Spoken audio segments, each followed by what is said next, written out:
So guys welcome in our channel everything is possible, यानी कि सब कुछ संभव है में। तो जैसे कि क्लास 11 का हमने chapter first basic concept of chemistry यानी रसायन विज्ञान की मूलभूत अवधारणाएं शुरू किया था, तो उसी चैप्टर का सेकंड पार्ट यानी सेकंड क्लास मैं लेने जा रही हूँ आपकी। तो हमने पहले आपको जो पढ़ाया था वो मैं उसका एक बार रिविजन करवा देती हूँ। मैंने आपको बताया था कि मैटर क्या होता है, यानी कोई भी जो ऑब्जेक्ट है जो स्पेस ऑक्यूपाइड कर रहे हैं यानी स्थान घेर रहा है, साथ में उसका कोई फिक्स क्या हो मास हो, तो वो क्या कहलाता है, मैटर कहलाता है। उसके बाद में होमोजीनियस एंड हेटेरोजीनियस मिक्सचर के दो टाइप बताए थे, यानी जो same same compound same same जिनका संगठन हो वो होमोजीनियस, अलग अलग हेटेरोजीनियस। होमोजीनियस को अलग नहीं किया जा सकता एंड हेटेरोजीनियस को सेपरेट किया जा सकता है। जैसे कि नमक का पानी जो आएगा वो होमोजीनियस का उदाहरण होगा, और जो मड वाटर या फिर चीनी में कंकर पत्थर या चावल में कंकर पत्थर है वो हो जाएंगे हेटेरोजीनियस के उदाहरण। उसके आगे हम बात कर रहे थे एसआई यूनिट की, सॉरी उससे पहले हमने पढ़ा था element. Pure element pure substance क्या होता है कि मैंने आपको बताया था एक ही तरह का आइटम जिसमें हो जैसे कॉपर गोल्ड और सिल्वर, ठीक है, AgAu एंड Cu। उसके बाद में मैंने आपको बताया था कि जो प्योर सब्सटेंस होते हैं वो दो तरह के होते हैं, एलिमेंट एंड कंपाउंड। में एलिमेंट क्या होता है जिसमें एक ही एटम हो वो एलिमेंट कहलाता है, और कंपाउंड क्या होता है अलग अलग एलिमेंट का मिक्सचर, यानी अलग अलग एलिमेंट के जुड़ने से जो प्रोडक्ट बनते हैं वो कंपाउंड कहलाते हैं। एलिमेंट का एग्जांपल कोई भी एलिमेंट, फेरस कॉपर गोल्ड, और जो कंपाउंड है उसका एग्जांपल वाटर कार्बन डाइऑक्साइड, ये मैंने आपको बता दी थी।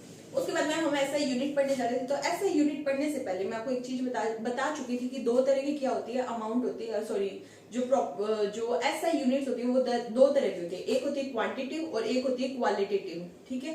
तो उसके आगे अगर आपको बेसिक पता हो तो पहली होती है क्वालिटेटिव। क्वालिटेटिव क्या होती है, गुणात्मक इकाई, जिसको हिंदी में गुणात्मक इकाई, यानी जिसको हम सिर्फ देख सकते हैं, उसको हम कैलकुलेट नहीं कर सकते, उसको मेजरमेंट करने के लिए क्या होती है डिफिकल्टीज होती है, उसको क्वालिटेटिव या फिर गुणात्मक इकाई कहा जा सकता है।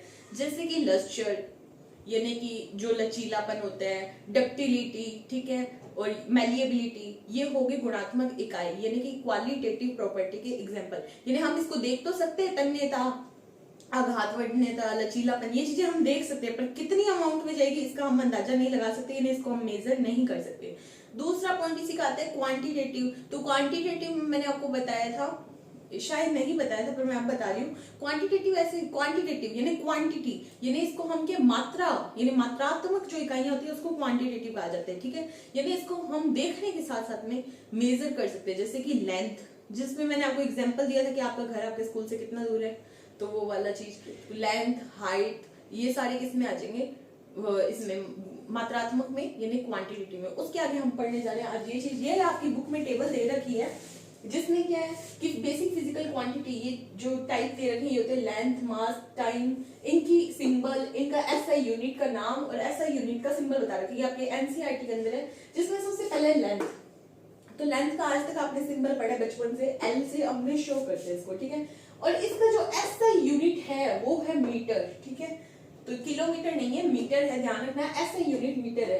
ये हम अलग अलग स्पेस के अकॉर्डिंग, अलग अलग जगह के अकॉर्डिंग हम अलग अलग क्या होते हैं इनके सिंबल यूज करते हैं, बट जो ऐसा यूनिट की बात है तो वो हमेशा मीटर रहेगा, ठीक है। और इसका सिंबल हो गया स्मॉल एम। उसके बारे में बात करते हैं द्रव्यमान की। द्रव्यमान तो स्मॉल एम से शो कर रहे हैं, इसका सिंबल है, ठीक है। और इसका जो यूनिट है, जो ऐसा यूनिट है वो है किलोग्राम। हालांकि जब हम लैब के अंदर यूज करते हैं कोई भी केमिकल तो वो किलोग्राम अमाउंट बहुत ज्यादा हो जाती है, हम ग्राम एंड मिलीग्राम में यूज करते हैं केमिकल लैब के अंदर, जबकि जो इसका ऐसा यूनिट की बात की जाए तो वो किलोग्राम है। उसके बाद में इसका ऐसा यूनिट का सिंबल हो गया केजी।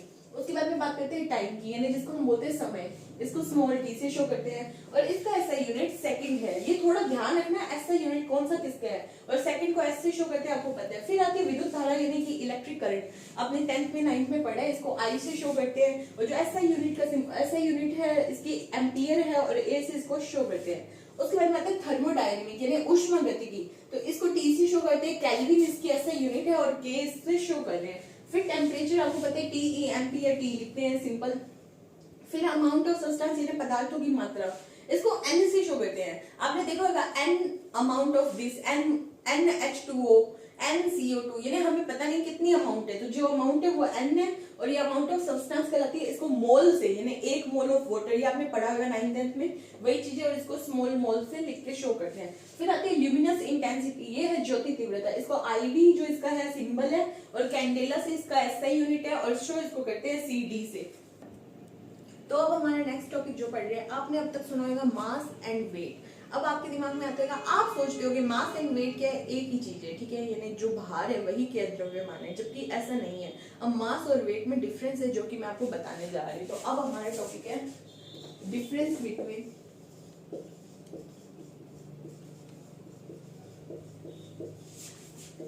मास एंड वेट, द्रव्यमान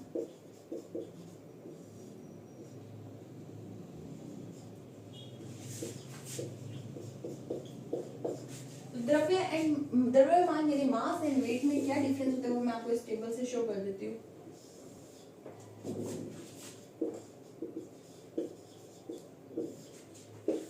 सबसे पहली बात, जो मास होता है वो क्या होता है कि amount of substance, amount of matter, sorry substance नहीं matter, present in a substance.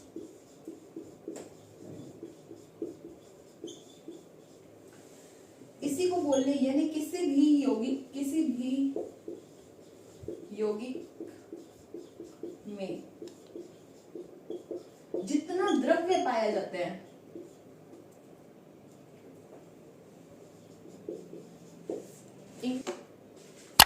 जितना भी क्या है द्रव्य पाया जाता है,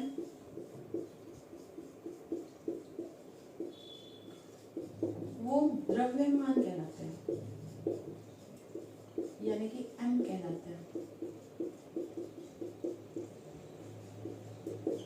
जबकि ये क्या होता है,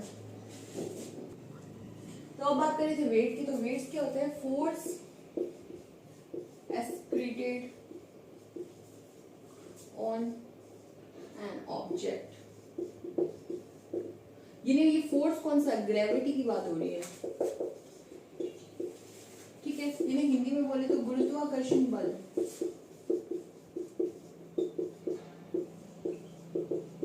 जितना लगता है, जितना किसी, यानी इसको ऐसे लिख सकते हैं, किसी वस्तु पर जितना गुरुत्वाकर्षण बल लगता है,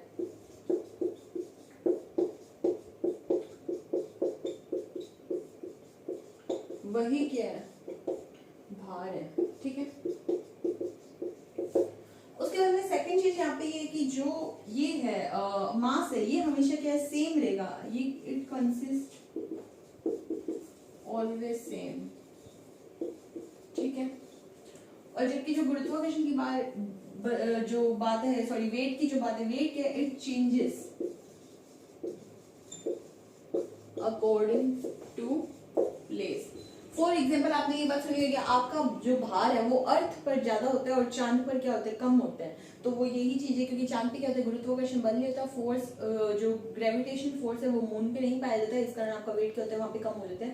तो ये इसकी भार की बात है। अब ऐसा यूनिट की बात करें तो इसकी तो थी केजी, पर चूंकि ये क्या है, एक फोर्स है, just because it is a force, that's why it's ऐसा यूनिट इज न्यूटन, यानी कि एन, ओके।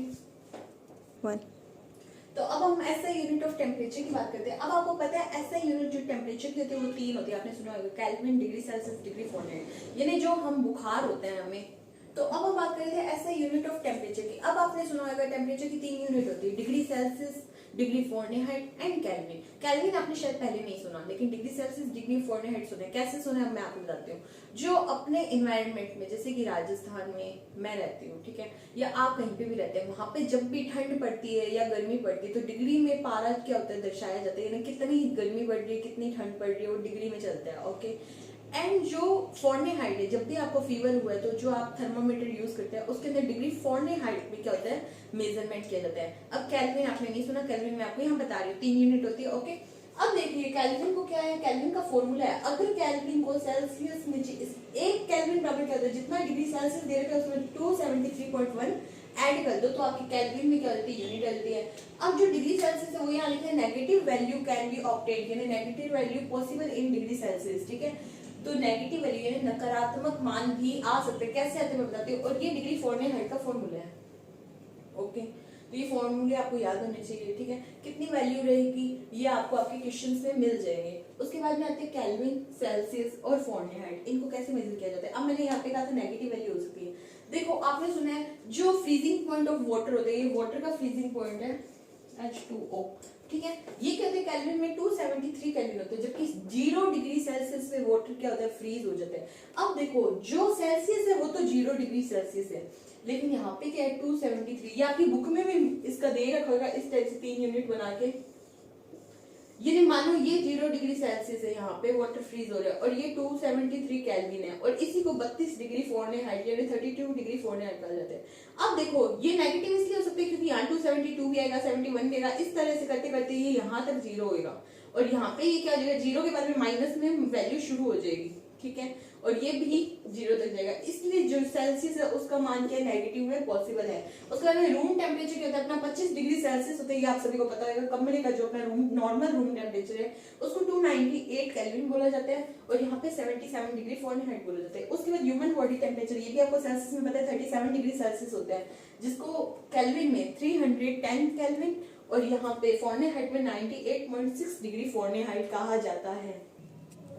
तो मैं अब आपकी बुक लेके आ चुकी हूँ। अब जो हमारा नेक्स्ट टॉपिक है वो है मैथमेटिकल कैलकुलेशन, जो कि अब हमको पढ़नी है, ठीक है। तो अब मैथमेटिकल कैलकुलेशन बेसिक्स आप सभी को आता है, पर मैं आपको थोड़ा बहुत बताऊंगी, जो कि आपकी बुक में पेज नंबर 8, 9, 10 इनके दे रखे हैं, ठीक है।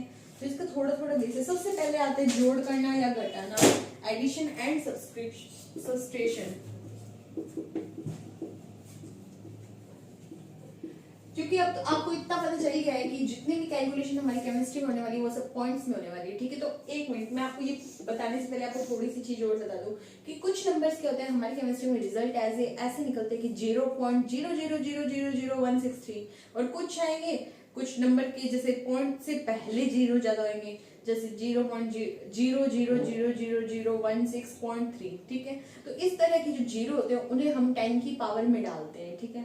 तो वो चीज आपको थोड़ा सा ध्यान रखना है। अब है एडिशन एंड सब्सक्रिप्शन। मैं आपको एकदम बेसिक सा कुछ देती हूँ। फॉर एग्जांपल 2.569 प्लस 2.30, अब आपको इसको ऐड करने दीजिए, तो आप कैसे करोगे। अब आपको सिर्फ इतना ध्यान रखना है कि पॉइंट के नीचे पॉइंट आना चाहिए, तो 2.30 जो भी आंसर है उसको ऐड कर दो, तो ये आपका आंसर करेक्ट होगा। सिर्फ ये ध्यान रखना पॉइंट के नीचे पॉइंट आना चाहिए, डजंट मैटर पीछे कितनी डिजिट जा रही है, आगे कितनी डिजिट जा रही है, पॉइंट के नीचे पॉइंट। ये एडिशन का एक टाइप हो गया। अब सब्सट्रैक्शन की बात करते हैं या घटाने की बात करें, तो 2.569 माइनस 0.26, तो कैसे घटाओगे, एज इट इज, ये इसका आंसर हो गया। तो इस तरह से आपको ये चीजें आनी चाहिए। इसी के बाद मल्टीप्लाई की बात है, तो मल्टीप्लाई एंड डिवाइड की बात करें तो भी आपको पता होना चाहिए कि कैसे करते हैं।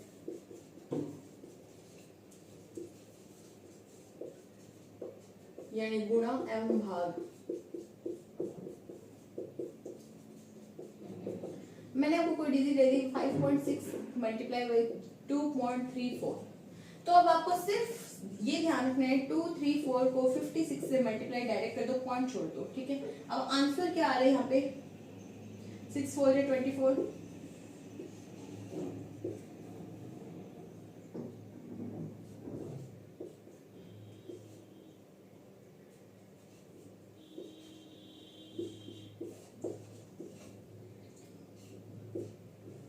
ओके।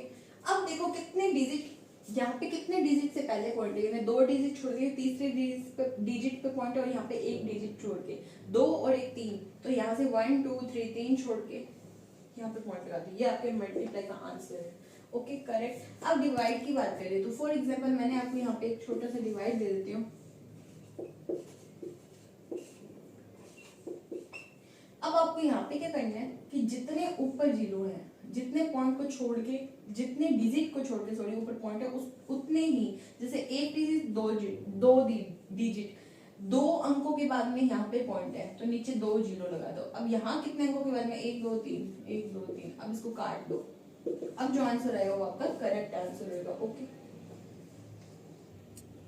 तो अब हमारे एनसीईआरटी में एक एग्जांपल दे रखा है, जो कि मैं आपको बता दूं कि एक मेटल का जो पीस है उसकी 3 इंच लंबाई है, तो उसको सेंटीमीटर में बदलो, यानी सेंटीमीटर में उसकी लंबाई कितनी होगी। तो ये क्वेश्चन है आपके एनसीईआरटी का एग्जांपल है कि एक मेटल पीस है, यानी धातु का कोई टुकड़ा है, उसकी लंबाई कितनी है 3 इंच है, तो सेंटीमीटर में कितनी होगी।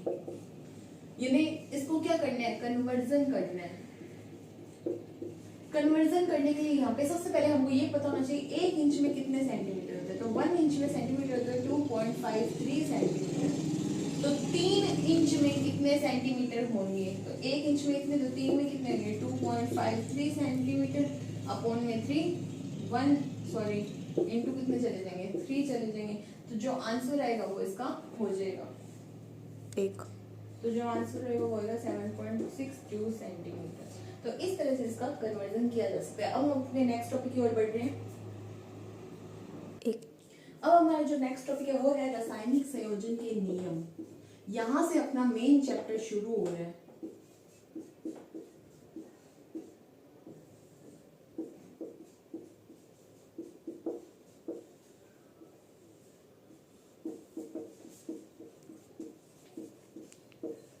यानी कि लॉ ऑफ केमिकल कॉम्बिनेशन। ये 4 या 5 तरह के लॉ है, वो मैं आपको बता दूं। पहला है द्रव्यमान संरक्षण का नियम।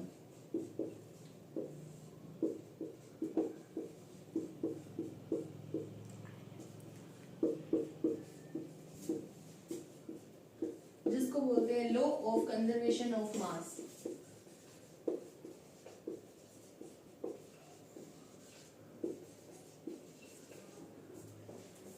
जो दूसरा हमारा नियम है वो है गुणित अनुपात का नियम, सॉरी स्थिर अनुपात का नियम।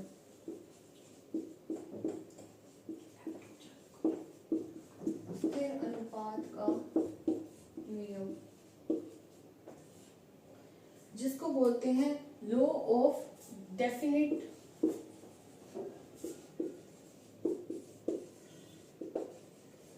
डिफिनिट, स्पेलिंग में थोड़ा देख लो, IT प्रोपोर्शन। ठीक है। जो हमारा तीसरा है वो है गुणित अनुपात का नियम।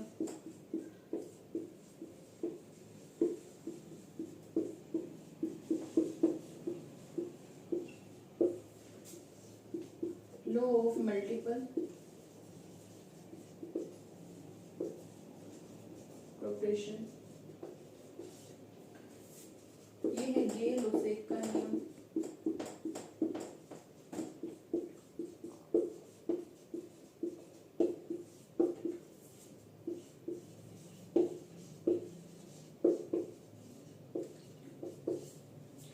लास्ट एंड फिफ्थ है आवोगाद्रोस लॉ। ये आपको पता होगा आवोगाद्रो नंबर, और आवोगाद्रो के बारे में आपने पहले पढ़ा होगा।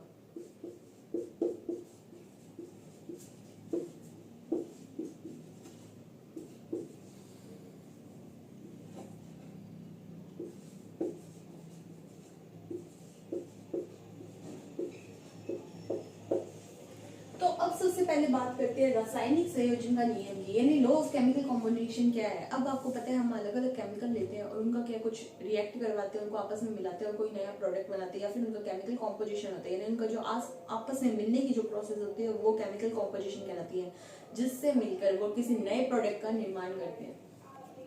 ठीक है। तो यहाँ पे क्या है लॉ ऑफ केमिकल कॉम्पोजिशन, मतलब कि हम उन नियमों को पढ़ेंगे। तो ये लोग क्या था, जो पहला लॉ है आज हम इसको पढ़ेंगे कि द्रव्यमान संरक्षण का नियम या फिर law of conservation of mass क्या कहता है। ये कहता है, सबसे पहले हमें पता होना चाहिए किसने दिया था। 1789 में लावोसिए नामक साइंटिस्ट था, उसने ये लॉ दिया था। किस बेस पे दिया था? वो जितने एक्सपेरिमेंट करता था वो हमेशा उसमें मेजर करता था। क्या मेजर करता था? जो रिएक्टेंट है वो रिएक्शन करने से पहले जितना उनका वेट है, जितना उनका वेट की बात नहीं करनी, द्रव्यमान की बात करनी है, मास की बात करनी है, तो जो मास पहले था वही मास क्या होता था, प्रोडक्ट बनने पे उनका निकलता था। ठीक है। तो इसको कहा था उसने कि मास कैन नेदर बी क्रिएटेड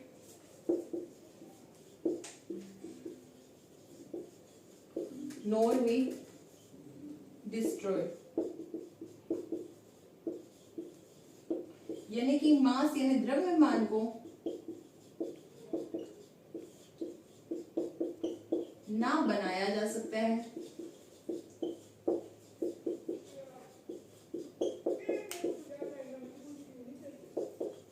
ना इसे खत्म किया जा सकता है।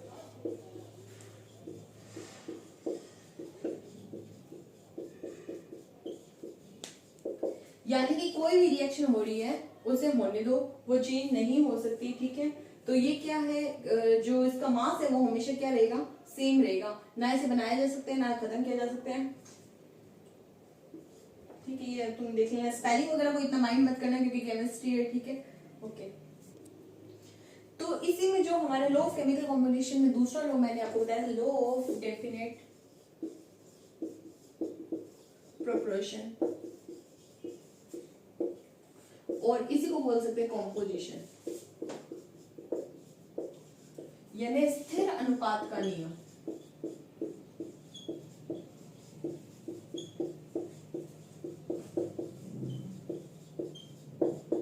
ये लोग ये कहते हैं कि कोई भी एलिमेंट है उसके अगर रिएक्ट करवाई जाए या फिर कोई भी कंपाउंड हम कहीं से भी लें, उसके अंदर जो एलिमेंट है, जैसे वाटर के अंदर बात करें H2O में एक हाइड्रोजन और एक ऑक्सीजन, दो तरह के एलिमेंट है, या फिर हम CO2 की बात करें तो एक कार्बन एक ऑक्सीजन, इनके जो एलिमेंट्स का वेट है वो हमेशा सेम रहेगा, कहीं भी किसी भी इन्वायरमेंट में चले जाओ। अब ऐसा तो है नहीं आप इंडिया में बैठे हो तो कार्बन डाइऑक्साइड का रेशियो अलग है, किसी बाहर फॉरेन कंट्री में चले जाए तो कार्बन डाइऑक्साइड का रेशियो बदल जाएगा, रेशियो हमेशा सेम रहेगा। यानी एक कार्बन रहेंगे, दो ऑक्सीजन रहेंगे, तो इनका वेट क्या 6 है, यानी 12, और 8 × 2 16, तो इनका जो अमाउंट होगा ये हमेशा सेम रहेगा। ठीक है, तो ये कहते हैं लॉ ऑफ डेफिनेट प्रोपोर्शन या कॉम्पोजिशन और स्थिर अनुपात का नियम।